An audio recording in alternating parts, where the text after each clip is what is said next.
এখান থেকে সূর্যের দূরত্ব কত দূর আমাদের জানা আছে? এই পৃথিবী থেকে সূর্যের দূরত্ব হলো 15 কোটি মাইল দূরে। ঠিক সেখান থেকে একটি সূর্যের তাপ আমাদেরকে 300 কোটি নিয়ত। এই সূর্যের তাপ আমাদের সহ্য হচ্ছে না। শুধু তাই না, এই সূর্যটা পৃথিবীর চাইতে 13 লক্ষ গুণ বড়। আপনি ভাবেন, আপনার ছোট্ট মেধা দিয়ে আপনি চিন্তা ভাবনা করেন এই পৃথিবী কত বড়। আমরা মনে করি গোটা পৃথিবী যদি আমরা ঘুরতে যাই, একটা মানুষের পক্ষে বলে সম্ভব।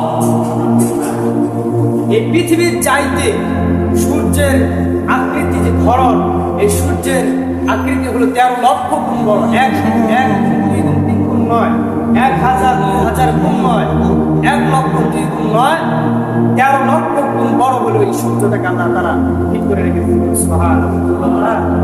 আল্লাহ তাআলা নিদর্শন গোটা পৃথিবীর জন্য আল্লাহ তাআলা মানুষদের জন্য সৃষ্টি করেছেন। সুবহানাল্লাহ। এই সূর্য আমরা দেখতে পাচ্ছি,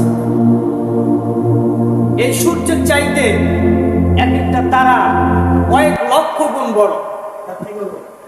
এর চাইতেও সূর্যের চাইতেও তারাগুলোর আরো আকৃতি অনেক বড়।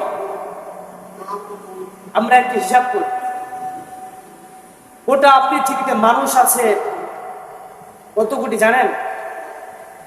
কেউ বলতে পারবেন কত কোটি মানুষ আছে? 800 কোটি মানুষ রয়েছে পৃথিবীতে। 800 কোটি মানুষ যদি সেই তারকাগুলো যদি গুনতে যায়, প্রত্যেকটা মানুষ যদি তারকাগুলো গুনে 200 কোটি বছর পার হয়ে যাবে, তবু তারা গণনা শেষ করা যাবে না। সুবহানাল্লাহ। এই নিদর্শন কে সৃষ্টি করেছেন? আল্লাহ তাআলা।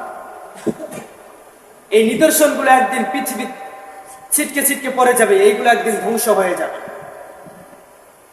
মাঝে মধ্যে আমরা দুনিয়াতে গুনাহ করি, এই গুনাহ করার কারণে এই মাটি একদিন বলে, আল্লাহ পৃথিবীতে মানুষগুলো যে এসেছে, মানুষগুলো প্রতিনিয়ত প্রতিটা দিন এই মানুষগুলো শুধু গুনাহ করে, আল্লাহ পৃথিবী থেকে মানুষগুলোকে ধ্বংস করে দাও। আল্লাহ সুবহানাহু ওয়া তাআলা বলেন, এ জমিন, তোমাকে আমি সৃষ্টি করেছি কুন ফায়াকুন বলে, আসমান বানাইছি আমি আল্লাহ কুন ফায়াকুন বলে, আমি আল্লাহ সুবহানাহু ওয়া তাআলা পাহাড় বানিয়েছি কুন ফায়াকুন বলে। এই পৃথিবীর চাইতে সূর্যের লক্ষ লক্ষ গুণ বড় আমি আল্লাহ তাআলা বানিয়েছি। এই সূর্যটা পৃথিবী থেকে 13 লক্ষ গুণ বানিয়েছি আমি আল্লাহ সুবহানাহু ওয়া তাআলা।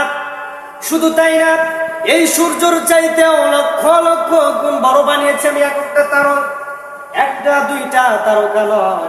আল্লাহ সুবহানাহু ওয়া তাআলা পৃথিবীর যতগুলো বালু কণা রয়েছে তার চাইতেও বেশি বেশি তারা আল্লাহ রাব্বুল আলামিন সৃষ্টি করে সাজিয়ে দিয়েছেন, নিদর্শন বানিয়ে দিয়েছেন। সুবহানাল্লাহ।